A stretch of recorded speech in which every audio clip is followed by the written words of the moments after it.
अस्सलाम वालेकुम, आप देख रहे हैं हो क्या रहा है। मैं हूं Faisal Abbasi, group editor 92 news. Irshad Ahmed Arif सब साथ हैं। शुक्रिया इरशाद साहब आपका। गंदम स्कैंडल जो तहकीकात बढ़ती जा रही हैं और ये खिचड़ी की सूरत हाल इख्तियार करता जा रहा है। तहकीकात बढ़ने से अभाम भी बढ़ रहे हैं और मज़ीद जो किरदार हैं उनके नाम सामने आ रहे हैं। अब जो दस्तावेज़ात सामने आई हैं उसके मुताबिक हुकूमत पाकिस्तान ने साल 2023 के दौरान 1.7 अरब डॉलर की गंदम इम्पोर्ट की है, जबकि साल 2024 में सिर्फ निजी शोबे ने 1.3 अरब डॉलर की गंदम इम्पोर्ट की है।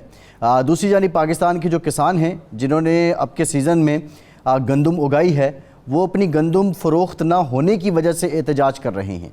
पंजाब हुकूमत की तरफ से अभी तक किसी किस्म की कोई वाज़ेह पॉलिसी सामने नहीं आई है कि इन किसानों को किस तरह रिलीफ़ दिया जाएगा। क्या किसान कार्ड की सूरत में इनको रिलीफ मिलेगा या फिर छोटे किसानों को जो सब्सिडी की बात की जा रही है, क्या इससे किसानों की तशफ़ी हो जाएगी। और दूसरी जानिब जो मनसूबा बंदी थी वफाकी हुकूमत की और सूबाई हुकूमतों की साल 2023-24 की, ये इल्म होने के बावजूद कि पाकिस्तान अब की बार बम्पर क्रॉप्स हो रही है, गंदम की पैदावार में इजाफा हो रहा है, उसके बावजूद तकरीबन जो 28 लाख मीट्रिक टन गंदम है वो बरामद क्यों की गई। इंकशाफ ये भी हुआ है जो गंदम इम्पोर्ट की गई है उसमें अब कीड़ा भी लग चुका है। अब ये गंदम जो इंपोर्ट की गई है, क्या इसकी शेल्फ़ लाइफ गुजर चुकी थी उसके बाद इंपोर्ट की गई है या ये कीड़ा लगने की वजूहात कोई और हैं। ये तमाम तर जो सवालात हैं एक जानिब ये अभाम पैदा करते हैं, दूसरी जानिब नाक़िस मनसूबा बंदी पॉलिसी और पाकिस्तान की जो इंतज़ामिया है उसकी कारकर्दगी को भी ये यहाँ करते हैं। अब एक इंकशाफ और भी हुआ है कि शहबाज शरीफ साहब जब वज़ीर-ए-आज़म बन भी गए अब की बार, तो उस वक्त भी ये गंदम इंपोर्ट होती रही है। इस सारी सूरत हाल में जो इंक्वायरी कमीशन बना है उसकी फाइंडिंग्स किस हद तक तसल्ली बख्श होंगी और क्या वफाकी हुकूमत और सूबाई हुकूमतें कोई ऐसी जामे पॉलिसी दे सकेंगी कि इसमें इस लापरवाही में मुलव्वस लोगों के ख़िलाफ़ कोई कार्रवाई हो सके और आइंदा ये अमल ना दोहराया जाए। ये सवाल है जिस पे हम बात करेंगे। सुन्नी इत्तेहाद काउंसिल को आज सुप्रीम कोर्ट से बड़ा रिलीफ मिला है। उनकी दरख्वास्त मंजूर की गई है कि मखसूस नशिस्तें जो पार्लियामान के अंदर हैं वो दीगर जो जमातों को अलॉट की गई थी, इस फैसले को मुअत्तल किया जाए। इस दरख्वास्त पर 3 रुकनी बेंच ने ये फ़ैसला दिया है, उनकी दरख्वास्त को मंजूर किया है और अब ये नशिस्तें फ़िल वक्त मुअत्तल कर दी गई हैं। साथ ही साथ जो इन नशिस्तों पे ख़वातीन मुंतखब थी, नामज़द हुई थी, फिर उसके बाद इंतखाब हुआ, उनकी जानिब से ये एतराज़ किया गया कि ये आइन के आर्टिकल 51 के तहत केस है, लिहाजा ये आइन की तशरीह का केस है जो 5 रुकनी बेंच नहीं 5 रुकनी बेंच ही सुनेगा। अब बहरहाल कमेटी को भेज दिया गया है इस बेंच ने। अब कमेटी इस पर क्या फ़ैसला करती है वो तो वक्त ही बताएगा। बहरहाल कितना बड़ा रिलीफ है सुन्नी इत्तेहाद काउंसिल के लिए, इस पर भी डिटेल बात करेंगे। पाकिस्तान में जुडिशल रिफॉर्म्स पर भी बात हो रही है। हुकूमत क्या चाहती है, किस तरह के रिफॉर्म्स लाना चाहती है, इस पर भी कुछ मुफस्सल गुफ्तगू आज के प्रोग्राम में होगी। इरशाद साहब, सुन्नी इत्तेहाद काउंसिल दूसरी जमातों को जो मखसूस नशिस्तें थी वो फ़ैसला मुअत्तल हो गया है। बज़ाहिर तो ये रिलीफ़ है, लेकिन अब ये आगे जब केस चलेगा, आप क्या समझते हैं कि ये जो अब की बार ये सारी बहस हुई, ये वंस फॉर ऑल सेटल हो जाएगा या बहस करने वालों के लिए आइन के अंदर लेकुनास बहुत हैं या जो वकला हैं वो इस चीज़ के माहिर हैं वो कोई ना कोई बात नई तराश लेंगे।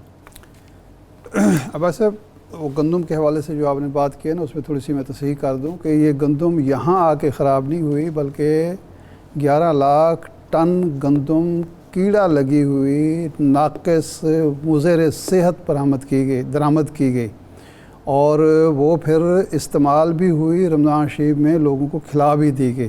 तो इसकी तस्हीह ज़रूरी है कि ये यहाँ आके कीड़ा नहीं लगा, नाक़िस ही और मुज़र सेहत ही दरामद की गई थी। जहाँ तक ये जुडिशल रिफॉर्म का ताल्लुक़ है, देखिए आज जो सुन्नी इत्तेहाद काउंसिल का केस था वो उसमें 3 चीज़ें मांगी गई थी। नंबर 1 तो ये है कि हमारी नशिस्तें हमें अलाट की जाएँ जो हमें नहीं की गई और पेशावर हाई कोर्ट का फ़ैसला जो था वो गलत था, इसलिए वो हमें अलाट होनी चाहिए और इलेक्शन कमीशन ने जो हमें महरूम किया है वो गलत महरूम किया है। दूसरा ये था कि बग़ैर किसी कानूनी जवाज़ के, आइनी जवाज़ के वो दूसरी जमातों को अलाट कर दी गई। ये जो नाइंसाफ़ी हुई है इसको ख़त्म किया जाए। और तीसरा ये है कि एक जो मैंडेट है अवाम का उसके मुताबिक जो हमारे हुकूक हैं वो बहाल होने चाहिए। उसमें से एक चीज़ तो ख़ुद इलेक्शन कमीशन ने मान ली, पर सुन्नी इत्तेहाद कौंसिल को एक सियासी जमात के तौर पर मान ही नहीं रहा था और उनके जो लोग शामिल हुए हैं वो आज़ाद डिक्लेयर कर रहा था, लेकिन अब उसने ये बात मान ली है क्योंकि ये अपील दायर हुई थी बहुत अर्सा पहले, ये लगी बहुत लेट है, तो इसलिए थोड़ा सा ऐसे इबाम लगता है कि शायद ये इस मकसद के लिए अब हुई है, ये पहले हुई थी। अच्छा, ये जो जुडिशल रिफॉर्म का मामला है ये कोई पहली दफ़ा नहीं हो रहा। याद होगा इरशाद साहब, आप बात जारी रखिएगा। नदीम अफजल चंद साहब पाकिस्तान पीपल्स पार्टी के सीनियर रहनुमा हैं, वो भी हमें ज्वाइन कर चुके हैं। चंद साहब बहुत शुक्रिया आपका। चंद साहब आपकी तरफ आते हैं। जी इरशाद साहब। भुट्टो साहब के दौर में आइन में 5वीं तरमीम मंजूर की गई, जिसके तहत 2-3 चीज़ें हुई। उसमें एक जो थी वो चीफ़ जस्टिस का टेन्योर मुकर्रर किया 4 साल का, लेकिन चूँकि उसके बेनिफिशरी जो थे वो जस्टिस इकबाल साहब थे, तो उनको ये ऑफ़र की गई कि जी आपकी जब मुद्दत पूरी हो जाए चीफ़ जस्टिस के तौर पर, आप जूनियर जज के तौर पर यानी चीफ़ जस्टिस के बगैर या सीनियर जज के तौर पर काम जारी रख सकते हैं, जो उन्होंने कबूल नहीं किया। और उसके नतीजे में उस आइन तरमीम को करते हुए अपोजिशन को बाकायदा उठा के बाहर फेंक दिया गया, लेकिन उस आइनी तरमीम का भुट्टो साहब को कोई फ़ायदा नहीं हुआ। जनाब परवेज़ मुशर्रफ साहब ने फिर एक आइनी तरमीम की, जिसके तहत जजेस की मुद्दत मुलाजमत, वो जो उम्र मुलाजमत वो बढ़ाई गई, 68 साल की गई और हाई कोर्ट के 65 साल की गई। लेकिन जब MMA से मुज़ाकरात हुए तो वो वापस ले ली गई, लेकिन जुडिशरी के अंदर और वकला बिरादरी के अंदर उस तरमीम की वजह से एक हिजान या इज़्तिराब या मुखालफत मौजूद थी, जिसका खमियाजा परवेज़ मुशर्रफ को भी भुगतना पड़ा। अब ये तीसरी बार हो रहा है और समझ नहीं आ रही कि इस मौके पर, जबकि जुडिशरी के अंदर एक मुदाखलत का एक मौजूद है कि हमारे मामलात में मुदाखलत हो रही है सियासी और गैर सियासी इदारों की तरफ से या जमातों की तरफ से, उस वक्त ये पंडोरा बॉक्स खोलना किस दाना का मशवरा है। और अगर इससे आप एक जज को फ़ायदा पहुंचा के बाकी जुडिशरी को अपने ख़िलाफ़ कर रहे हैं तो इसका क्या फ़ायदा है जी। या तो आप नेक नीयत अगर हैं, वाक़ईतन इस तरह की करना चाहते हैं, तो ये तय कर दें कि इसका इतलाक़ जो है मौजूदा चीफ जस्टिस पर नहीं होगा, आगे से होगा, ताकि पता चले कि ये सिर्फ एक चीफ जस्टिस को फ़ायदा पहुंचाने के लिए तरमीम नहीं हो रही। और इसमें बदनीयती का उनसर इस तरह भी शामिल होता है कि पिछले साल जब प्रैक्टिस ऑन प्रोसीजर बिल आपने मंजूर किया था, एक्ट मंजूर किया था, तो उस वक्त आपने ये क्यों नहीं किया। साफ लगता है कि उस वक्त अगर आप ये मंजूर करते तो उसका फ़ायदा उमर अतिया बंदियाल साहब जो चीफ जस्टिस थे उस वक्त उसको पहुंचना था। सही है इरशाद साहब। अब उस वक्त ये नहीं किया गया, हालांकि एक जामे पैकेज आया जी, लेकिन आज किया जा रहा है। सही है, ठीक है। तो इसलिए मेरा ख्याल है हुकूमत को इस मामले में ये काम नहीं करना चाहिए। अगर करना ज़रूरी है तो जुडिशरी के, बार के, सियासी जमातों के, पार्लिमानी जमातों के इत्तेफाक राय से कोई फार्मूला ढूंढना चाहिए। चंद साहब से ज़रा डिटेल गुफ्तगू तो हम ये किसानों के मसाइल पर करेंगे, लेकिन चंद साहब अफवाहें गर्दिश कर रही हैं कि पाकिस्तान पीपल्स पार्टी अब बाज़ाब्ता शराकत इक़्तिदार हो रही है और अब वफाकी काबीना का हिस्सा भी होंगे। क्या वाक़तन मामलात तय हो गए हैं मुस्लिम लीग नून और पीपल्स पार्टी में? शुक्रिया जी, आपने याद किया। ऐसी मेरे ख्याल में तो अभी तक पार्टी के अंदर कोई डिस्कशन नहीं हुई शमूलियत के हवाले से, और किसी फोरम पे भी जो पार्टी के बराबर फोरम है कहीं भी ऐसी कोई डिस्कशन नहीं। तो जब होगी डिस्कशन हम जरूर आपसे बात करेंगे, आपके साथ शेयर भी करेंगे, और फिलहाल तो ऐसी कोई बात नहीं। अच्छा, चूँकि मुस्लिम लीग के हल्के ये दावा कर रहे हैं, वही ये खबरें दे रहे हैं हमें कि जी बिलावल साहब से बात हुई है और अब बिलावल साहब CEC में इस मामले को रखेंगे। आपकी बात दुरुस्त है कि अभी डिस्कशन वहाँ शुरू नहीं हुई। आप ज़ाती तौर पर समझते हैं कि इस मरहले पर, जबकि पाकिस्तान एक ख़ासे बहरान का शिकार है, पीपल्स पार्टी का मुस्लिम लीग के साथ मिलकर इस बहरान से निकलने में मददगार होना सियासी तौर पर आपके लिए फ़ायदेमंद होगा? देखिए जी, मैं समझता हूँ कि सारे जमातों को इस मुल्क को बहरान को निकालने में अपना किरदार अदा करना चाहिए, वरना ऐसी हम लड़ते रहेंगे अगर, तो ये अवाम का नुकसान है, जमहूरियत का, पार्लिमान का, तो इस मुल्क का भी नुकसान है। रहेगी बात अगर मौजूदा हुकूमत के साथ मिलके, लेकिन जो पीपल्स पार्टी की कुछ बुनियादी चीजें हैं, जिस तरह प्राइवेटाइजेशन है, लोकल गवर्नमेंट का हमारा उनके साथ एक वायदा हुआ है पंजाब में इलेक्शन करवाने के हवाले से, इफेक्टिव सिस्टम, और दूसरा ये जो किसान के हवाले से गंदम, ये जो बुनियादी इश्यूज है रोटी कपड़ा और मकान के जो रिलेटेड है, अगर इन चीजों के साथ कोई हमारे साथ तालमेल करे तो बातचीत करनी चाहिए हर लिहाज से। और दूसरा, इस मुल्क में पोलराइजेशन और शिद्दत खत्म करने के लिए फिर तो होगा फायदा। और अगर हम किसी एजेंडे की वजह से हिस्सा बने तो जिस तरह का आप जिक्र कर रहे हैं पहले कुछ चीजों का, और भी कुछ चीजें वक्त के साथ साथ मिलती हैं, किसी को विक्टिमाइज करने के लिए या किसी को आउट ऑफ द वे फायदा देने के लिए, जो चीज लॉ ऑफ नेचर के खिलाफ होगी ना जी, या जो चीज बुनियादी जमहूरी असूलों के खिलाफ होगी, तो फिर अगर हम उस मामलात में समझता हूँ साथ देंगे तो वो हमारा सियासी तौर पर नुकसान होगा। जी, अब चंद साहब ये गंदम की तरफ आ जाते हैं। 3 इशू इस वक्त एट ए टाइम सामने आए हैं। नंबर 1 तो ये है कि पाकिस्तान में गंदम के ज़खायर मौजूद थे, पहले इसाक डार साहब ने ये मंजूरी ली, उसके बाद निगरान हुकूमत ने वो दरामद कर ली, उसमें एक ऐसी गंदम भी आई कई लाख टन जो ज़ाहिर बात है ख़राब थी, मुज़र सेहत थी। फिर शहबाज शरीफ साहब इक़्तिदार में आए तो उन्होंने भी 6 लाख, जो अभी तक इतलात आ रही हैं, 6 लाख टन दरामद कर ली, और ये परवाह नहीं की कि आगे यानी ये फरवरी मार्च में आने का मतलब है कि 1.5-2 महीने बाद तो गंदम आ रही है। किसी ने नहीं सोचा कि हमारे पास ज़खायर मौजूद हैं और इस गंदम के लाने के बाद किसान का क्या हाल होगा, उनकी गंदम जो क्रॉप आ रही है वो कैसे ख़रीदी जाएगी। एक पहलू तो ये है ज़र मुबादला का नुकसान हुआ, 1 अरब 10 करोड़ डॉलर आपने लिए IMF से और 1 अरब 10 करोड़ की आपने गंदम कर ली। और इसमें तीसरी जो पहलू है वो ये है कि मौजूदा हुकूमत हो या पिछली हुकूमत हो, इसका मतलब है कि कोई मनसूबा साजी, मनसूबा बंदी और असेसमेंट का इतना फुकदान है कि देख ही नहीं सके कि इसका नतीजा क्या होगा, और इस वक्त किसान रोल रहा है। तो इस हवाले से आपका नुक्ता नज़र क्या है, और किसान के साथ जो ख़ास तौर पर पंजाब में ज़्यादती हो रही है, इसका इजाला कैसे मुमकिन है? देखिए शाह साहब, आपने 3 पॉइंट तो उजागर किए, लेकिन टोटल 6 पॉइंट हैं अच्छा, जिनका जवाब मांगा जाना चाहिए। 3 पॉइंट आपने बिल्कुल ठीक पॉइंट आउट किए।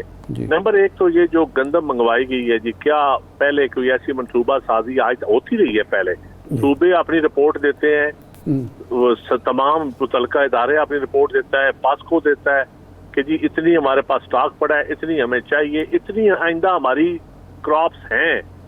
क्या वो सारी रिपोर्ट्स के बाद गंदम इंपोर्ट करने की जरूरत थी? जो कि यकीनन नहीं थी। और अगर 3000 से मंगवाई गई है और 4700 रुपए में के हिसाब से आटा बिक रहा है तो ये तकरीबन 1700 अरब बनता है जो प्राइवेट सेक्टर ने प्रॉफिट कमाया है। 1700 अरब। तो ये 1700 अरब किस किस ने बांटा है, ये एक सवाल है बुनियादी। तीसरे नंबर पे, क्या किसान को भी छोड़े, आपने गंदम इंपोर्ट की है सस्ती, क्या आम आदमी को सस्ता आटा आपने दी क्या? 3000 के हिसाब से, अगर 3 या 2900 के हिसाब से जितने में आपको पड़ी थी गंदम, क्या उस हिसाब से इन्होंने आटा दिया है किसी को? अगर नहीं दिया तो ये भी एक क्रिमिनल नेग्लिजेंस है। दूसरा, जो इन्होंने कट डेट रखी थी बाहर से मंगवाने की, जो गैर कानूनी एक काम इस मुल्क के साथ एक खलवाड़ किया, उस खलवाड़ की भी एक कट डेट थी कि इस डेट तक गंदम मंगवाई जा सकती है, उसके बाद भी मंगवाई जाती रही, वो भी एक जुर्म है। ये क्रिमिनल नेग्लिजेंस हुई है। ये मनसूबा साजी का जो फेलियर है, ये क्रिमिनल फेलियर है, ये कोई सिविल का फेलियर नहीं है या सिर्फ पॉलिसी का फेलियर। आप देखें, 1 साल की ये बात नहीं है। आज मैं इस वक्त भी अपने इलाके में फिर रहा हूँ, यकीन करें जिस जगह पे जाते हैं, सिवाय गवर्नमेंट को गालियां गंदम की वजह से जितनी पड़ रही है, मैं तो और इस हुकूमत को तो अपनी पोजीशन क्लियर करनी चाहिए फौरन कि अभी तो कोई बारदाना भी नहीं दे रहा है। भाई आपने नहीं खरीदनी तो सारा पिछला भी जो लान तान है वो आप पे आ जाएगी। मैं हैरान हूँ कि मौजूदा हुकूमत क्यों हर चीज अपने जिम्मे ले रही है काम। ये तो पिछली हुकूमतों का फैसला था, ज़र मुबादला उड़ाया गया और अभी तक इसका कोई फैसला नहीं हो रहा। ये बड़े चंद बुनियादी सवाल हैं और किसान नहीं। चंद साहब बुनियादी तौर पे ये बताइए, देखिए काकड़ साहब ने तो ये कहा है कि वो तो हर जगह अपने आप को पेश करते हैं, वो हर इंक्वायरी में शामिल होने के लिए तैयार हैं। ये बुनियादी तौर पे अगर 1700 अरब का फ़ायदा जो है वो मिलों वाले कमा गए हैं और सिर्फ 2024 में 1.3 अरब डॉलर की गंदम उन्होंने इंपोर्ट की है, तो ये गठजोड़ किसका है? क्या आप कह रहे हैं कि ब्यूरोक्रेसी और ये लोग मिले हुए हैं? सर बिल्कुल ब्यूरोक्रेसी तो शामिल है। ब्यूरोक्रेसी के बगैर तो आप मंगवा ही नहीं सकते। कैसे मंगवा सकते? इसमें टीसीपी होगी, इसमें फूड मिनिस्ट्री होगी, इसमें यकीनन सूबे शामिल होंगे जिन्होंने कहा कि गंदम इंपोर्ट कर लें, जिन्होंने, ये तो फाइलें जब खुलेंगी पता चलेगा कि फाइल के ऊपर नोट क्या लिखा है। एक बोरी आपने बाहर से मंगवानी हो तो पूरी कंपैरेटिव रिपोर्ट जमा होती है और वो कोई एक इदारा रिपोर्ट नहीं जमा करता। ये आपकी नेशनल फूड सिक्योरिटी का मामला है और अगले साल बहुत बड़ा जो ज्यादती होगी कि आप आइंदा किसान गंदम नहीं काश करेगा, फिर आपको खरबों की इंपोर्ट करनी पड़ेगी, फिर आपको ज़र मुबादला ज़ाया करने करेगा, फिर आपको महंगा आटा देना पड़ेगा। आप आइंदा आने वाले सालों के लिए भी आपने किसान के ऊपर उसको डरा रहे हैं कि भाई गंदम आपकी फसल नहीं है। जिस तरह चावल आप किसान को रगड़ा लगा, अब गंदम में लगेगा, इससे पहले सिट्रस में, बागात में लग चुका है। अब ये तीसरी फसल है किसान की जो पिट रही है, तीसरी फसल है जिसमें वो नुकसान उठा रहा है। लगातार 3 फसलों में जो किसान नुकसान उठाएगा, क्या वो काश्तकारी आगे कर सकेगा? इस मुल्क को गल्ला अनाज में खुद कफील कर सकेगा? तो और कसूर किसका है? ये नहीं, हल चंद साहब देखिए मसले का हल क्या है। हम IMF के प्रोग्राम में जा रहे हैं, मसले 2 हल हैं। मेरी बात सुने, मसले IMF, मैं समझता हूँ इस ब्यूरोक्रेसी से तो IMF हमारे से ज्यादा मुखलस है अवाम के लिए। अगर आप IMF की डिमांड पढ़े ना, वो तो प्रो पीपल डिमांड है। हाँ, वो तो कहते हैं कि अवाम को सब्सिडी दें, गरीब अवाम के को अशिया खुरनोश जो है सस्ती फराहम करें। अगर खरीदना के लिए, अब देखिए सिंपल साल है, बिल्कुल इरशाद साहब ने ठीक कहा कि पॉलिसी मेकिंग में बहुत बड़ा फ्लॉ है, क्योंकि हमारा ब्यूरोक्रेटिक सिस्टम कोलैप्स कर चुका है। ये डिलीवर करने के काबिल नहीं है, ये वो काबिल ही नहीं है। ये तो सिर्फ हुकूमतें करने का, हुकूमतें चलाने का, हुकूमतों के आलाकार बनने का सिस्टम बना हुआ है और जानवरों के ऊपर गवर्न करने का सिस्टम है। जो गोरा करता था, ये इंसानों को या जो वेलफेयर स्टेट के लिए गवर्न करने वाला ये सिस्टम नहीं है। तो इस सिस्टम में जब वीएन की कमी होगी, वीएन कोई वीएन होगा किसी का, तो वो तो बेहतर को फैसला करेगा। जब लैक ऑफ वीएन होगा तो फिर ऐसे ही फैसले होंगे। नहीं चंद साहब, मेरा सवाल ये है, देखिए मैं जो कह रहा था कि IMF की पहले से डिमांड है कि एग्रीकल्चर सेक्टर को आप उनको इनकम टैक्स पे आप उनसे टैक्स लें। अब एक जानिब आप खरीदारी नहीं कर रहे हैं, जवाज आप पहले से मुहैया कर रहे हैं, और दूसरा सवाल ये है कि नहीं, आप इस चलती पे तेल डालना है तो टैक्स लगाएं तो इनको मजा आ जाएगा सर। नहीं वो तो लगाना पड़ेगा। मशवरा दें जरा, टैक्स लगाएं आप अवाम को ना, अवाम की बोरी। अब अवाम इधर तो देहातों में लोग कहते हैं धूप पे टैक्स लग गया जे, सोलर पे जो टैक्स की बारी आई है ना, लोग हमारा मजाक उड़ाते हैं कि धूप पे टैक्स लग गया जे। नहीं, लेकिन चंद साहब ये मुझे बताएं कि पिछले साल जब गंदम की फसल को आए हुए 2 महीने हुए थे, तो उस वक्त इसहाक डार साहब ECC में ले जाते हैं ये इशू। उस वक्त तो कोई ऐसी कमी नहीं थी इस मुल्क में। आमतौर पर गंदम की ज़रूरत जाके होती है अक्टूबर, नवंबर, दिसंबर में, बिजाई के मौसम में। पहले ये काम शुरू किया, जवाज़ फराम किया निगरान हुकूमत को। फिर जब शहबाज शरीफ साहब आ गए, जिनकी बहुत ज़्यादा गिरफ्त है ब्यूरोक्रेसी पर, उनके साथ भी धोखा हो गया। मैं तो अभी यही कहूँगा कि उनके साथ भी धोखा हुआ और ये गंदम फसल आ रही है नई, और सिंध की फसल जो है वो फरवरी के आखिर या मार्च के जो दूसरे तीसरे अशरे में तो आना शुरू हो जाती है। उस वक्त ही गंदम आ रही है। तो क्या ये एक मुनज़्ज़म साजिश के तहत हुआ है? पैसे खाने के लिए निगरान हुकूमत को भी इस्तेमाल किया गया, इसहाक डार को भी और शहबाज शरीफ साहब की हुकूमत को, या वाकई ये सिर्फ जो पॉलिसी मेकिंग का इशू है, डिसीजन मेकिंग का इशू है, वो इतना नाक़िस हो गया है कि किसी ने सोचा ही नहीं? ये इसका ज़रा थोड़ा सा इसमें पॉलिसी मेकिंग का भी इशू है और इसमें करप्शन भी है, दोनों चीज़ें जी। ये सिंपल इतना सादा मामला नहीं है कि सिर्फ यमले समझ नहीं आई। ये जानबूझ के बदनीति भी है, इसमें क्रिमिनल नेग्लिजेंस भी है और इसमें करप्शन भी है। 1700 अरब यहाँ तो कोई 2 करोड़ कमा रहा हो ठेकेदार या कोई प्राइवेट सेक्टर, तो उससे हिस्सा मांगने वाले शाम को 20 बैंक में पहुंच जाते हैं कि तूने 2 करोड़ कमाया है, काट हिस्सा। तो ये 1700 अरब उनको हमें कौन ही डिकारने देगा। बड़े बड़े उसमें अब जो मंसूबा आ रहा है, जो बातें आ रही हैं चंद साहब, कि छोटे किसान को 400 या 600 या 800 सब्सिडी दे दी जाए फी मन के हिसाब से, आप समझते हैं किसान इस पे मुतमईन हो जाएगा? अब इसमें जो करप्शन हो रही है बोरियों के ऊपर, वो एक अलहदा करप्शन हो रही है। इसमें जो नीचे गैर यकीनी सूरत हाल बनी हुई है, फिर सब्सिडी देने के मामले में फिर करप्शन होगी, फिर सब्सिडी डायरेक्ट किस तरह देंगे। पहले भी सब्सिडी 37 अरब रुपए आप खाद की मद में देते हैं जो फिर मिल ओनर को देते हैं, किसान को नहीं देते। 68 अरब रुपए आप पावर सेक्टर को किसान की मद में देते हैं, जो कभी किसान को नहीं मिला, पावर सेक्टर को मिलता है किसान के नाम पे। 100 अरब रुपया तो आप ऑलरेडी सब्सिडी दे रहे हैं किसान के नाम पे, लेकिन दे आप इंडस्ट्री को रहे।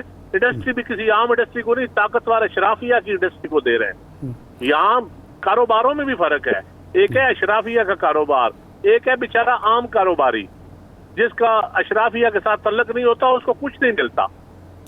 लेकिन किसान कार्ड पे नवाज शरीफ साहब की तस्वीर होगी तो ये फ़ायदा तो हुकूमत को होगा।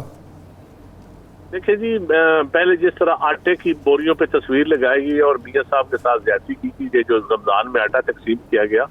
अब अरशद साहब, सच्ची बात तो ये है कि हुकूमत के पास कोई पॉलिटिकल मशावरत का अमल ही नहीं है, तो बात इन तस्वीरों से इनसे आगे चली गई है। इनको शायद समझ नहीं आ रही कि नीचे ग्राउंड पे लोग क्या सोचते हैं और लोगों की डिमांड क्या है और लोगों को डिमांड का हल करने का तरीकाकार क्या है। ये 3 पॉइंट है जिनकी अभी तक इनको समझ ही नहीं आ रही। किसी को पता ही नहीं चल रहा कि हम धागे का पकड़ेंगे कहाँ से, अब कहाँ से शुरू करें और कहाँ पे ख़त्म करें। अब ये सिर्फ फोटो सेशन से काम नहीं चलेगा। अपना चंद साहब, हर साल ये बारदाने का इशू, तो हम भी देहाती लोग हैं, हर साल ये इशू होता है और किसान बेचारे के साथ जाती हो। स्टोरेज का आज तक किसी ने स्टोरेज नहीं बनाया। पीपल्स पार्टी के दौर में 2 अरब का प्रोजेक्ट बना था, पहला PARC ने बनाया था, वो भी रोक लिया गया। उसके बाद पास्को ने भी स्टोरेज आज तक नहीं बनाई। किसी प्रोविंशियल गवर्नमेंट ने स्टोरेज के लिए नहीं सोचा। सब 8-9% गंदम तो आपकी जाया हो जाती है स्टोरेज की वजह से। और उसके बाद आपका गंदम का कोई अच्छा बीज आप तैयार नहीं कर सके कि आपकी यील्ड अच्छी हो, कोई जोनिंग आप नहीं कर सके, कोई किसान को गाइड नहीं कर सके खाद के हवाले से। तो सच्ची बात यह है कि आप आए ना देहातों में, आप खुद देहाती हैं, जरा आजकल देहातों में आने का मजा है। कोई हुकूमत किसी हुकूमती नुमाइंदे को कहे ना जरा देहातों में किसानों के पास बैठ के तो दिखाए विदाउट प्रोटोकॉल। अच्छा चंद साहब, क्या ये मुफीद होगा कि फ्लोर मिलों को, जिस तरह शुगर मिलों को पाबंद किया जाता है कि वो गन्ना ख़रीदें और सरकारी रेट पर ही ख़रीदें, फ्लोर मिलों को ये पाबंद किया जाए कि वो गंदम खरीदें? और कैपेसिटी भी नहीं होगी जी, इतनी कहाँ कैपेसिटी, उन्होंने इम्पोर्ट कर लिया होगा, जो बड़े बड़े मिल इम्पोर्ट कर लिया है। देखिए, गवर्नमेंट ने अगर खरीदनी हो ना, नियत हो जी कई तरीके। आपने बिस्क की मद में 416 अरब एक साल में आप देते हैं, तो आप गरीबों को, आपको पता है पुराने जमाने में जब भट्टी पे दुकान पे कोई सौदा लेने जाते थे तो गंदम लोग देते थे 1 किलो 2 किलो। हाँ, बिल्कुल। ये जिनस है हमारी। जिनस का मतलब है कि आपका ये डॉलर है, ये पाकिस्तानी डॉलर है गंदम, और आप इस करेंसी को एज ए करेंसी इस गंदम को इस्तेमाल करें। आप तनख्वाहें देने लगे हैं तो आप कहें कि 25% तनख्वाह आप गंदम की सूरत में हम आपको देंगे, खरीद लें, एक एक दाना खरीद लें। जी, बड़ी अच्छी तजवीज़ है वैसे चंद साहब। अगर आपको आप अपने गोदामों में रखें, आप आम आदमी को सस्ता आटा दें, यूटिलिटी स्टोर वाले खरीद लें। जिस तरह अभी बलोचिस्तान हुकूमत की पार्टी 5 अरब की उन्होंने काम खरीदते हैं, इस तरह खरीदें। हाँ, मैं समझता हूँ कि तनख्वाहों की मद में दें या सोशल प्रोटेक्शन प्रोग्राम की मद में दें। ज़कात आप 7-8 अरब की देते हैं, ज़कात गंदम की सूरत में दे दें इस दफा। अच्छा, नहीं, ये सस्ता आटा है तो रमजान शरीफ में लोगों को मिला ना, बाद में पता चला वो कीड़े वाली गंदम। वो आटा देना और बात है, आप गंदम दें लोगों को, गरीब लोगों को दें, खरीद के, किसान की गंदम खरीद के गरीब लोगों को दें, और आपका पैसा भी गर्दिश करेगा और नीचे लोगों को आटा भी मिलेगा, सस्ता आटा भी मिलेगा, सस्ती गंदम भी मिलेगी। जी, ठीक है चंद साहब। लेकिन चंद साहब, लास्ट क्वेश्चन, आपने कहा कि हुकूमत का कोई मशावरती अमल ही नहीं है। अब हम ये देखते हैं कि गवर्नर्स लगाने हों तब भी पीपल्स पार्टी और हुकूमत में मशावरत नज़र आती है। इवन बड़े स्मूथली जरदारी साहब का इंतखाब हो गया, वो सदर बन गए, बाकी मामलात भी हो गए। तो ये पब्लिक जो इंटरेस्ट के मैटर्स हैं और प्रॉब्लम्स हैं, इन पे हुकूमत मशावरत क्यों नहीं कर रही है आपसे? जी, कोई मशावरत नहीं हुकूमत की हमारी पार्टी के साथ। हम खुद मशवरा देने की कोशिश करते हैं, प्रेस कॉन्फ्रेंसेस में देते हैं, उनको प्राइवेट महफलों में देते हैं, लेकिन इन मामलात में जो कौमी मामलात हैं, जिस तरह ये फूड सिक्योरिटी का मामला है, या जिस तरह और यहाँ ये अभी जो सोलर वाला पॉइंट उठा हुआ है, या ये प्राइवेटाइजेशन वाला है, मेरा नहीं ख्याल को प्रॉपर मशावरत हो रही है हमारे साथ। गंदम के मामले में, किसान के मामले में तो 1% भी मशावरत नहीं है। नहीं तो इस सूरत में अगर CEC का इजलास होता है या बाकी मशावरत होती तो आप मशवरा देंगे अपनी क़यादत को कि इस हुकूमत के साथ मिल बैठा जाए? हम इतने बेज़मीरे भी नहीं है कि मशवरा ना दें। अच्छा, सही है चंद साहब, बहुत शुक्रिया आपका। नदीम अफजल चंद साहब हमारे साथ मौजूद थे। एक ब्रेक के बाद दोबारा आते हैं।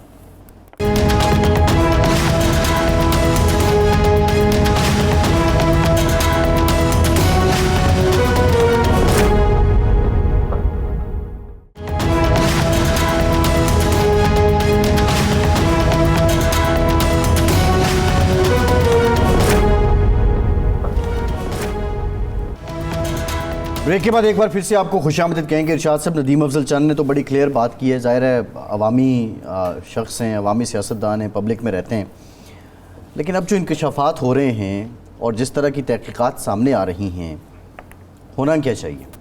देखें, वो बात उनकी ठीक है कि करप्शन का भी मामला लग रहा है और इसमें एक साजिश भी लग रही है और इसमें फ़ायदा भी इतना कमाया गया है, लेकिन करना क्या होगा? पहली बात तो मैं ये अर्ज़ करूं कि आपको याद होगा कि 2019 या 20 में भी एक इसी तरह का गंदम का स्कैंडल आया था, जो बाद में फिर उसको तब्दील कर दिया गया था शुगर स्कैंडल में। आपको याद होगा, बेसिकली वो गंदम का स्कैंडल था, इंपोर्ट हुई थी। लेकिन हुआ क्या कि ये जो माफिया है वो इतना ताकतवर है कि उसने उस स्कैंडल का रुख ही मोड़ दिया और उसकी नज़र गंदम माफिया भी हो गया। हाँ, और वो जहांगीर तरीन भी उसी की नज़र हुए थे, ये लड़ाई उसी से शुरू हुई थी। लेकिन उस वक्त किसी को सज़ा नहीं दी गई, बल्कि एक ऐसे सेक्रेटरी को जो चंद माह के लिए सेक्रेटरी खुराक बने थे, फूड सिक्योरिटी अब उनको कहते हैं, उसको सज़ा दी गई जिसने एक भलाई की थी किसान के साथ। ये जो कटौती होती है ना कि जी मिलावट है गंदम में, 2 किलो काट लें मन में से 4 किलो काट लें, उसने उसकी एक महदूद सा वो रखा था, कम की थी। और उसकी सज़ा ये हुई कि वो सारा मलबा उस पर डाल दिया जिसने उस स्कैंडल को उठाया था। विसल ब्लोअर था, वो उसकी नज़र हो गया और मुअत्तल कर दी गई।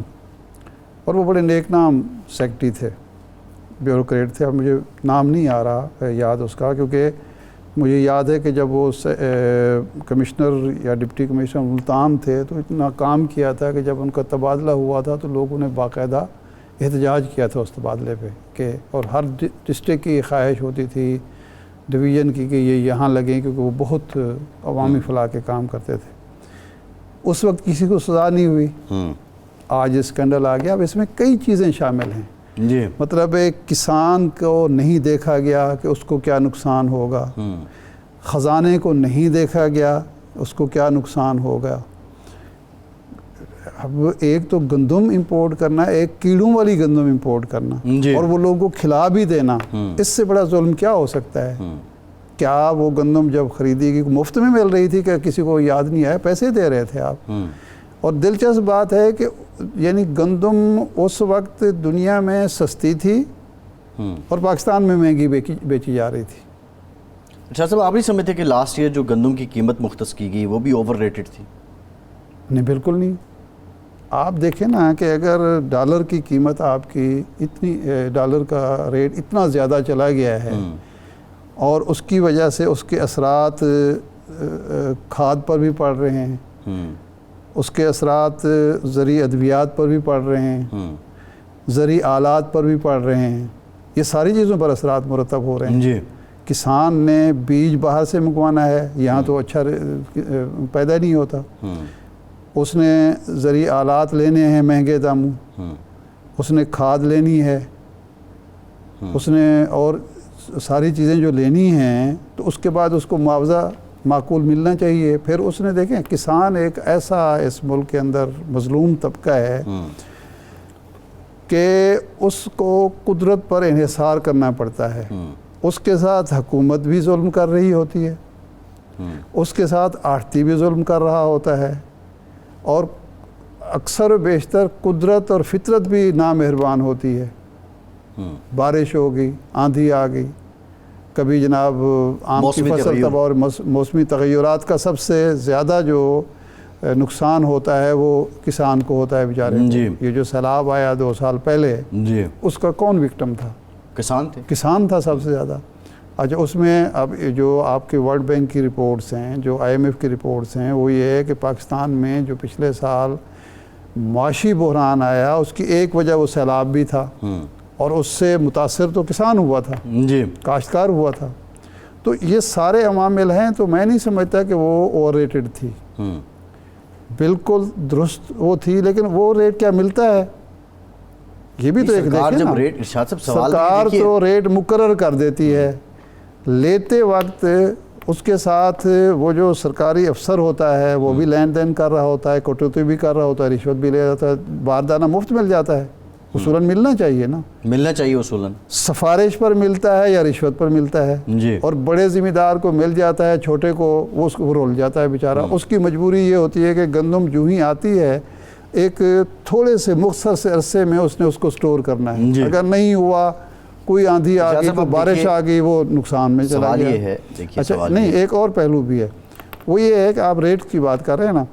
अब होता ये है कि चूंकि बारदाना उसको नहीं मिल रहा, तो फिर वो आड़ती जो होता है वो उसको बारदाने के एवज ब्लैकमेल करता है। अच्छा साहब, मैं यही आपसे कह रहा हूं ऐसी कि जो मिसालें middleman का हमारे किरदार है- दोस्त ने, कई साल पहले की बात है, हमारे दोस्त ने तंग आके एक शख्स को 16 लाख रुपए की गंदम दे दी उधार पर, और वो आज तक पैसे वसूल नहीं हुए। अच्छा साहब, मेरा एक सवाल है, देखिए फी ज़माना बड़ी टेक्नोलॉजी आ गई है ना, अब किसानों के लिए बड़े बड़े सिलसिले हैं। क्या वो अब मैं हुकूमत से हट के बात करूं, उनको अपने फ़ोन पे पता चल जाता है जी मेरे इलाके का आज मौसम कैसा रहेगा, मैंने क्या करना है।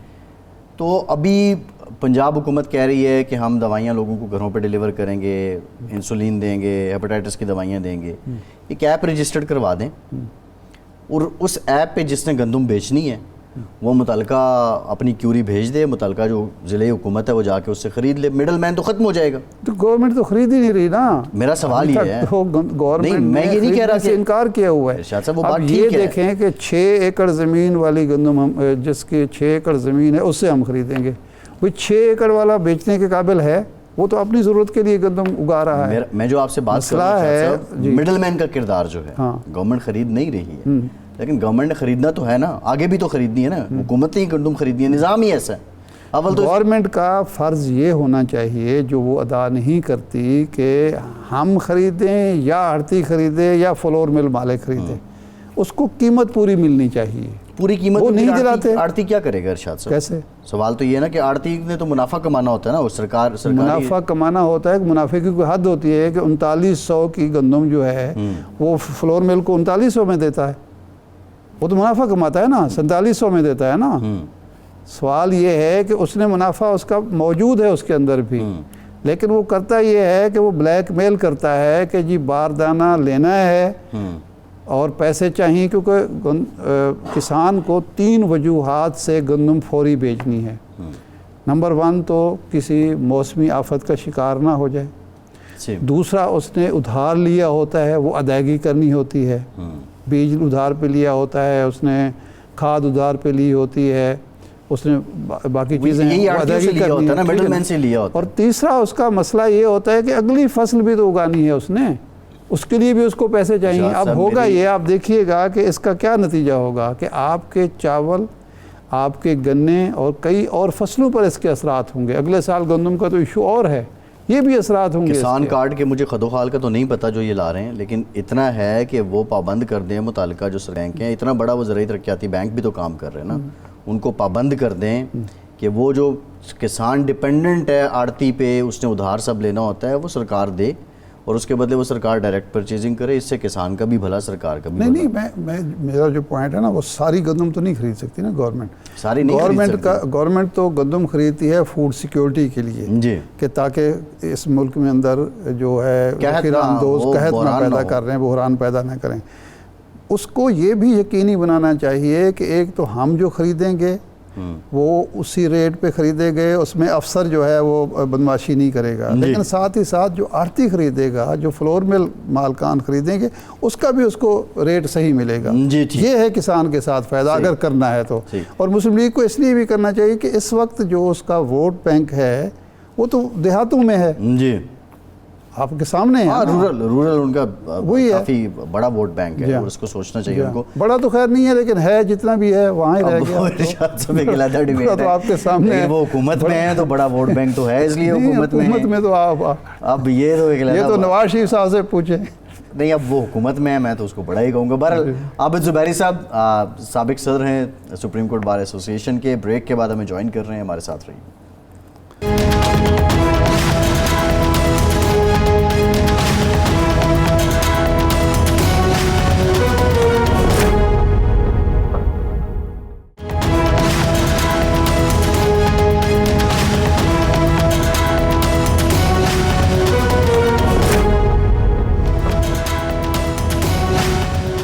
ब्रेक के बाद एक बार फिर से आपका खैर मकदम करते हैं। हमें ज्वाइन किया है साबिक सदर supreme court bar association Abid Zubairi साहब ने। ज़ुबैरी साहब बहुत शुक्रिया आपका। ज़ुबैरी साहब, आज सुप्रीम कोर्ट के 3 रुकनी बेंच ने पेशावर हाई कोर्ट का सुन्नी इत्तेहाद काउंसिल का जो फैसला था उससे मुतालिक उसको मुअत्तल किया और उनकी दरख्वास्त को कबूल कर दिया सुन्नी इत्तेहाद काउंसिल की। आप ये बताइए कि अब ये जो मामला है, क्योंकि जो लोग ख़वातीन यहाँ से कुछ जो मुंतखब हुई थी स्पेशल नशिस्तों पे, वो कहती हैं क्या इनके आर्टिकल 51 की तशरीह का मामला है, 3 रुकनी बेंच नहीं सुन सकता था। इस पे कानूनी पोजीशन क्या है आपकी नज़र में? बिस्मिल्लाहिर्रहमानिर्रहीम। बहुत शुक्रिया आपका। देखिए, उन्होंने खुद ही इस जजमेंट में, अगर आप जो ऑर्डर पास किया उसमें लिख दिया है कि मैटर क्योंकि इंटरप्रिटेशन ऑफ कॉन्स्टिट्यूशन का, तो इसमें लार्जर बेंच कमेटी को रेफर कर दिया under the practice and procedure, और उसको कहा है कि कॉन्स्टिट्यूट करे लार्जर बेंच। तो ये मामला तो वैसे भी अब लार्जर बेंच ही सुनेगी उसको। तो अब ये नेचुरली इस कमेटी ने इसको फिक्स किया था, वो सुना या नहीं सुना, अब उन्होंने ऑर्डर पास कर दिया है। तो अब ये लार्जर बेंच कॉन्स्टिट्यूट होगा, वो इसकी अपीलें सुनेगा 3 जून से, जब इसकी हेयरिंग उन्होंने फिक्स की है, और उसके हिसाब से। लेकिन आज इंटरिम ऑर्डर पास हो गया है, और जो बात एक मैं समझता हूँ एक बहुत ही इलीगल ऑर्डर पास किया था इलेक्शन कमीशन ने, one of the series of illegal, क्योंकि वो तो पिछले 2 साल से ही आईन और कानून को तोड़ते हुए चले आ रहे हैं। तो वो, और पेशावर हाई कोर्ट ने अनफॉर्चुनेटली उसको अपहोल्ड किया था, वो आज उन्होंने उस पर हुक्म इम्तनाई जारी कर दिया है और कहा है कि जो डिस्प्यूटेड सीट्स हैं उस पर उन्होंने स्टे कर दिया, और कहा ये ऑर्डर प्रोस्पेक्टिव अप्लाई करेगा, यही उस ऑर्डर में लिखा हुआ है। तो बेसिकली जो डिस्प्यूटेड सीट्स का ही मामला है कि पहले नंबर 1 के सुन्नी इत्तेहाद काउंसिल को वो सीटें मिलनी चाहिए थी, अगर उनको मिलनी या नहीं मिलनी, लेकिन उनकी सीटें अगर नहीं भी मिलनी थी वो दूसरों में कैसे तकसीम कर दी गई, उनकी स्ट्रेंथ जिसकी बेसिस जो कॉन्स्टिट्यूशन डिफाइन करता है कि किस तरह से एक पार्टी इंटाइटल होगी रिजर्व सीट्स की, उससे ज्यादा उनके हक उनको दे दी गई। तो ये सारा गेम उनके गेम ही यही था, इसके पीछे पहले बल्ला ले लो उनसे, उनको आज़ाद कर दो, ताकि ये इशू रहे कि उनको सीटें, क्योंकि पार्लियामेंट्री पार्टी के बाद वर्ड यूज हुआ है उसके अंदर, और फिर उनकी सीटों को दूसरों को दे दो ताकि उनके पास 2/3 मेजॉरिटी मिल जाए। गेम ये था ताकि जो पीडीएम हुकूमत है वो जो अमेंडमेंट्स कराना चाहते हैं, और आपने देखे 2-3 दिन से ये जेर बहस है मामला कि जजों की जैसा तैनात होते हैं उनके उसको चेंज करेंगे और एक्सटेंशन देंगे।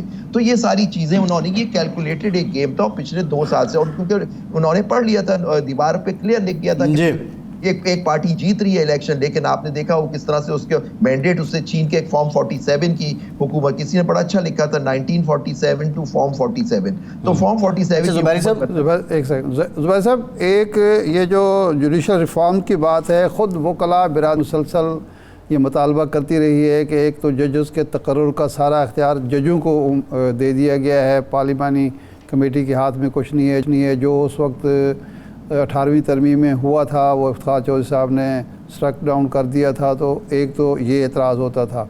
दूसरा ये है कि अब एक चीफ जस्टिस जो है 14 दिन के लिए बन रहा है, दूसरा जो है 3.5 साल 4 साल के अगर उसका उम्र का वो है, तो और फिर ये है कि बाकी तमाम ओहदों के लिए एक मुद्दत का तयन है। तो ये ओहदा जो है, ये सबसे बड़ा मनसब जो इंसाफ फराहम करने वाला, ये क्यों ना एक मुद्दत उसकी मुकर्रर होनी चाहिए ताकि वो आराम से काम कर सके। सबको पता हो कि ये 3 साल है, 4 साल है, 2 साल जो भी है। तो ये तो मुतालबा खुद वकला बिरादरी का था, अब आपको क्या एतराज़ है? देखिए, बिल्कुल नहीं था, विद अटमोस्ट रिस्पेक्ट। ये बिल्कुल आपके 2 चीज़ें। पहली बात, इफ्तिखार चौधरी ने 18वीं और 19वीं तरमीम को स्ट्राइक डाउन नहीं किया था। वो केस इफ्तिखार चौधरी साहब ने सुना ही नहीं था। मैं उस केस में सेक्रेटरी था। Supreme Sindh high court bar ने अपने 2 जजेस को जब कंफर्म नहीं किया तो उसको चैलेंज किया, तो मैं तो वकील था उस केस में। वो केस रिपोर्टेड है मुनीर भट्टी के नाम से 2011 सुप्रीम कोर्ट में, आप उठा के देख लीजिए। उन्होंने क्या कहा, ये भी इनकी बात गलत है, विद अटमोस्ट रिस्पेक्ट। ये जो जुडिशल कमीशन बना था, ये बार इनकी रिक्वायरमेंट थी कि जी बार का मेंबर होना चाहिए, सुप्रीम कोर्ट उसमें एक पाकिस्तान बार का भी मेंबर होना होना चाहिए, सिंध और मुख्तलिफ बार काउंसिल्स के मेंबर होने चाहिए जब जजेस के, और अटॉर्नी जनरल भी उसका मेंबर होते हैं, वो भी एग्जीक्यूटिव का हिस्सा होते हैं, और लॉ मिनिस्टर भी होते हैं। तो ये कह देना कि जी जुडिशल कमीशन में ये जजों के उससे होता है, बिल्कुल नहीं, उसमें जज होते हैं। हाँ, अब आप बोले नहीं वहां जाके या अपोज नहीं करें, तो आपने पिछले दिनों देखा जब एक जजेस ने अपोज किया, जस्टिस फाइज ईसा ने अपोज करते थे कि सीनियरिटी प्रिंसिपल पे आपके जजेस नहीं अपॉइंट हो रहे, तो आप देखिए मेजॉरिटी से वहां फैसला होता था सर। उसमें अटॉर्नी जनरल साहब जो प्रेजेंट लॉ मिनिस्टर हैं, उन्होंने उसको सपोर्ट किया था। आउट ऑफ टर्न जजेस जो अपॉइंट हुए थे, आप उठा के देख लीजिए जुडिशल कमीशन का। ये बात हुई जुडिशल कमीशन की। दूसरी बात, पार्लियामेंट्री कमेटी अगर खुद अपना एक्शन नहीं लेती या उसको नहीं करती, तो उसमें किसी और को ब्लेम करने की जरूरत नहीं है कि कह देना कि पार्लियामेंट्री कमेटी का एक रबर स्टैम्प थी, बिल्कुल नहीं। आपने पिछले दिनों देखा पेशावर हाई कोर्ट के 3 जजों को रिकमेंड किया जुडिशल कमीशन ने, पार्लियामेंट्री कमेटी ने उसको रिजेक्ट कर दिया सर।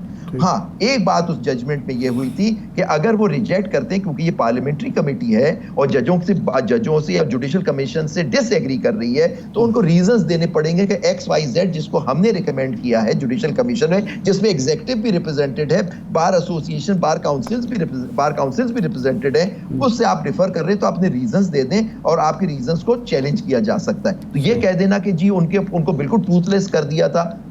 हाँ, आप ये चाहते हैं कि प्राइम मिनिस्टर या प्राइम मिनिस्टर का इख्तियार हो जाए और प्राइम मिनिस्टर में आके अपने, जैसे पुराने जमाने में हुआ करता कि प्राइम मिनिस्टर जो जिस आदमी को चाहते थे वो जज, और कंसल्टेशन जो थी वो सिर्फ बराए नाम हुआ करती थी। वो जजेस केस भी आया सर, उस वक्त ये 18वीं तरमीम 19वीं तरमीम नहीं थी, 1996 में जजेस केस आया, उसके अंदर उन्होंने फैसला किया कि consultation has to be meaningful, मतलब आप उसको इस तरह रद्द नहीं कर सकते अगर चीफ जस्टिस, उसको चेंज किया सिस्टम को। अब वो कहते हैं जी ये सिस्टम सही नहीं है। आखिर पिछले 14 साल से वो सिस्टम चल रहा है, उसमें खदरू खामियों के रूल्स भी बन गए उसके अंदर, आपके होगा, लेकिन आप चाहते हैं कि टोटल कंट्रोल करें, जुडिशरी को एग्जीक्यूटिव करें और प्राइम मिनिस्टर करें, तो फिर ये बात तो हम लोग बुकला इसके खिलाफ हैं और इसको बिल्कुल इसको हम पूरा रेजिस्ट किया जाएगा इस बात को किस तरह से। और ये देखिए ये जो गेम हुआ ये बल्ले का और ये सारा ले लेना और ये रिजर्व सीट्स उनको दे देना, वो इसी मकसद के लिए हो रहा था कि किसी तरह, क्योंकि उनको पता था कि ये जीतने वाले तो है नहीं, फॉर्म 47 की हुकूमत है, तो किसी तरह इनको 2/3 मेजॉरिटी दे दी जाए ताकि आइन की तरमीम कर सकें वो सर। नहीं, आपका मतलब ये है कि ये जो फैसले अदालती सतह पर हुए ये इसलिए हुए कि इस हुकूमत को ज़्यादा से ज़्यादा मेजॉरिटी दिलाई जाए, ज़्यादा से ज़्यादा बाख्तियार किया जाए ताकि उसके एवज़ हमें फ़ायदा पहुँचाया जा सके। ये तो बहुत बड़ा इल्ज़ाम है अदलिया पर। जी बिल्कुल, ये देखिए ना, पॉइंट इज दैट कि वरना क्यों ये बात, PDM की हुकूमत पिछले दिनों में भी तो थी, पिछले साल भी थी सर, 9 अगस्त से पहले। उस वक्त क्यों नहीं इन्होंने सिस्टम को चेंज किया? उस वक्त एक सख्त शिकायत थी उनको एक चीफ जस्टिस साहब से, क्योंकि उनके पास 2/3 मेजॉरिटी नहीं थी, इसलिए वो नहीं कर सके ये बात। लेकिन उस वक्त ये इशू भी नहीं उठाया कि जी हम आएंगे तो हम ये रिफॉर्म करेंगे, हम चीफ जस्टिस की तरह। और आपको याद होगा ये बात पहले भी कोशिश हुई शहीद जुल्फिकार अली भुट्टो साहब के आखिरी दिनों में, जो जस्टिस याकूब अली का टेन्योर फिक्स कर दिया उन्होंने, लेकिन वो बात भी नहीं चली, वो रह गई, वो तरमीम भी खत्म हो गई, रिकू हो गया आप देखें। फिर उसके बाद ये जस्टिस जनरल मुशर्रफ साहब ने भी कोशिश की LFO के थ्रू, उसमें उम्र बढ़ाई गई, 65 से 68 कर दी गई सुप्रीम कोर्ट की। और लेकिन आप देखें LFO के ऊपर इतनी रेजिस्टेंस आई कि वो एक्सेप्ट है, और कुछ जजेस जो उसके जैसे उस जमाने के चीफ जस्टिस थे जस्टिस शेख रियाज, वो 65 साल की उम्र बाद कंटिन्यू किए, उनको घर जाना पड़ा जब LFO ले लिया वापस, और जजों को जाना। आबिद साहब सवाल ये है कि आप जो पिछले 14 साल से सिस्टम की बात कर रहे हैं, लॉ एंड जस्टिस इंडेक्स में हम 129 से 130 नंबर पे हैं, डिलीवर क्यों नहीं कर पा रहा? और अगर जुडिशल रिफॉर्म्स की ज़रूरत है तो किस नौयत की रिफॉर्म्स चाहिए? देखिए पहली बात है कि कौन डिटरमिन करता है कि हम 130 140 पे हैं? मतलब कि देखिए ना, एक बाइस्ड है हमारी आप जुडिशरी बहुत, आप अब तो खुल के बात सामने आ गई सर कि किस तरह से ये उनको फैसले वो ईमानदारी और इंसाफ के ऊपर करना चाहते हैं, उनके ऊपर उनके घर वालों को उनके कैमरेज लगा दिए जाते हैं, सब कर दिया जाता है। और सारे हाई कोर्ट्स ने अब दे दिया, कल वो केस लगा हुआ है तो उसके अंदर सारे हाई कोर्ट लिख के दे चुके हैं कि जी ये हमारे पे इंटरफेरेंस हो रही है। जब आपकी अदलिया आज़ादी नहीं होगी और आज़ादी से फैसले नहीं कर सकेगी तो जाहिर बात इंडेक्स में हम नीचे आ जाएंगे सर। लेकिन ये कहने लगा जुडिशरी ने फिर भी डिलीवर नहीं किया, मैं डिसएग्री करता हूँ, मैं बिल्कुल इस बात से एग्री नहीं करता। हमारी जुडिशरी 140 से 130 पे, हमारी जुडिशरी बड़े हालात में काम करती है। हाँ, जजेस देखें वक्त पे नहीं अपॉइंट होते, जो आज आप देखिए Lahore high court, Sindh high court, हर हाई कोर्ट में असामियाँ खाली हैं, पॉपुलेशन बढ़ती जा रही है लेकिन जजेस अपॉइंट नहीं हो। डिस्ट्रिक्ट कोर्ट्स में खाली हैं असामियाँ, वो नहीं पूरी जाती। ये तो एग्जीक्यूटिव का इसमें बड़ा सीरियस हाथ है और जुडिशरी का भी इसमें रोल है। आप अपनी सिस्टम करें। और सिस्टम देखिए दुनिया भर में होता है, उनकी आबादी होती है, वो सिस्टम को अपडेट करते हैं, वो अपनी चीज़ों को अपडेट करते हैं, सिस्टम केसेस को चलाने के तरीके को करते हैं। आपको सिर्फ केस मैनेजमेंट को बेहतर करने की ज़रूरत है।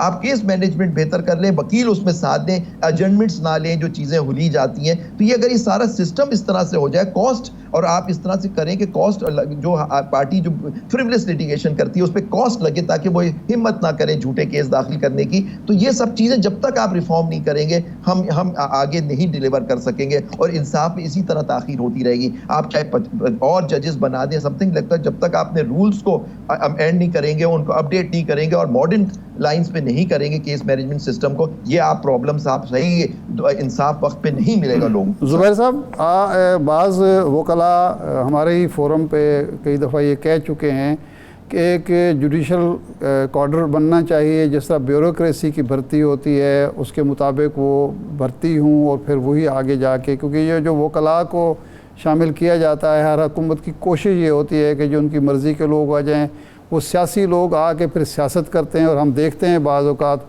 जुडिशरी में कि जजेस जो हैं वो उनकी किसी न किसी सियासी जमात से हमदर्दी है। तो आप इसके हक़ में हैं कि मौजूदा सिस्टम को तब्दील करके जजेस ही एलिवेट हो के निचली सतह से ऊपर तक सुप्रीम कोर्ट तक आएँ? नहीं, बिल्कुल नहीं, बिल्कुल। जो ये आपकी बात करते हैं, बड़ा अफसोस है मुझे अगर आके आप किस तरह से बात करते हैं। एक दफ़ा जब जज अपॉइंट हो जाता है नेचुरली, अब अमेरिका के अंदर आप देखिए सारे जजेस प्रेसिडेंट नॉमिनेट करता है लेकिन सेनेट उसको अप्रूव करती है। वो कोई ना कोई पॉलिटिकल पार्टी से उसका ताल्लुक होता है, लेकिन वो भी वो कहते हैं कंजर्वेटिव्स की मेजॉरिटी हो गई, कभी वो लिबरल्स की मेजॉरिटी हो जाती है, लेकिन उसका सिस्टम चल रहा है। पॉइंट इज दैट, देखिए इस तरह का होता है, लेकिन पॉइंट इज नहीं, लेकिन अभी आपने खुद फरमाया कि कुछ फैसले इसलिए इस अंदाज में किए गए कि उसका फ़ायदा उठा के फिर एक्सटेंशन ली जाए, तो उस तरह के जज तो वहाँ होते भी नहीं है। उनकी थोड़ी ऐसी मोरल बहुत नहीं, ऐसी बात नहीं होती। अभी रिसेंटली एक बड़ा एक फैसला था अबॉर्शन के ऊपर जो 50 साल से मांग चल रहा था, उसको उनके अब जो सुप्रीम कोर्ट में कोई कंजर्वेटिव मेजॉरिटी आ गई उसको ओवररूल कर दिया 50 साल के बाद। और ऐसे बहुत अमेरिका और इंग्लैंड में फैसले हैं, हम आपको दिखा देंगे कि जी वो आज भी उनके फैसले ऐसे होते हैं। जैसे वो आपको याद होगा बोश वर्सेस गोर का जो इलेक्शन था वो 2000 का, आप देखिए उस जीते हुए बंदा हार गया क्योंकि सुप्रीम कोर्ट ने वो रुकवा दी। तो वहां भी इस तरह के फैसले ज़ुबैर साहब, सवाल ये है, अगर आम फहम मैं आपसे पूछूं कि ये जब बेंच बनता है तो बेंच की बनने से ही फैसले की झलक आना शुरू हो जाती है। पाकिस्तान में ये बात चल रही है। क्या ये तासुर आप क्या समझते हैं कि ये ठीक है अगर अमेरिका के कंटेक्स्ट में ये आप बात कर रहे हैं? चले, बिल्कुल नहीं, ऐसी बात नहीं होती, बिल्कुल ये गलत बात है। आप बेंच का बताएं, आप देखिए पिछले दिनों इल्जाम था जस्टिस बंदियाल के कोर्ट पे कि जी वो बेंच जिस तरह की बनाई जाती थी, या उससे पहले चौधरी इफ्तिखार थी या साकिब निसार साहब की, उससे केस का पता लग जाता। बिल्कुल अटमोस्ट रिस्पेक्ट की, मैं इससे एग्री नहीं करता, फॉर द सिंपल रीजन कि अगर उन्होंने उस बेंच ने अगर फैसला दिया कि 90 दिन में इलेक्शन होने चाहिए तो इसमें क्या गलत बात थी? नंबर 1, आइन को उन्होंने तशरीह की, आपने कहा ये 90 दिन में इलेक्शन नहीं हुए, उनकी किसी ने बात नहीं मानी, नहीं इलेक्शन हुए। फिर इस तरह की देखिए कौन से केस आप बात करते हैं कि उससे पता लग जाता है कि जी वो इस तरह से करेंगे। फिर आखिर ऑल जब नो कॉन्फिडेंस की मूव हुई और वो इसी उन्हीं जजों ने जिन पे बाद में इल्ज़ाम लगाया, उन्होंने कहा कि ये गलत किया, वो नो कॉन्फिडेंस नहीं हो सकती थी और करवाई, और जिसके तहत में पीडीएम की हुकूमत आई, उस वक्त तो वो जज बिल्कुल सही थे।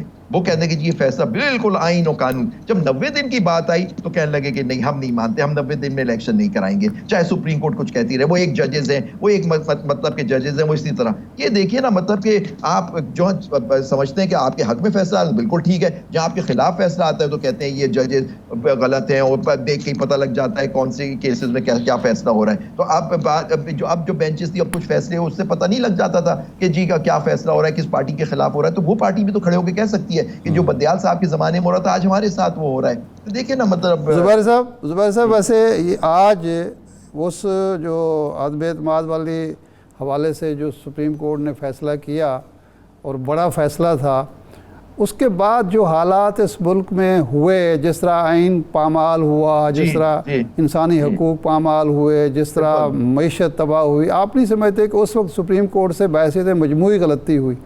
अगर हम इंतखाबात में चले जाते तो मामला खैर ठीक हो जाते शायद। देखिए आप देखिए कुछ फैसले जो होते हैं, देखिए आपने आइन और कानून के हिसाब से तो आप कह सकते हैं वो सही, लेकिन देखिए चीज़ें देख के फैसला होना चाहिए। और अगर उस वक्त वो इलेक्शन ऑर्डर कर देते, हो सकता है यही लोग आ जाते, लेकिन एक इलेक्शन के प्रोसेस के थ्रू आए, जबकि नो कॉन्फिडेंस एक आइन का हिस्सा है। पार्टी लेके आ जाती है, तो वो जब आ जाता है तो आप डिसॉल्व नहीं कर सकते नेशनल असेंबली को।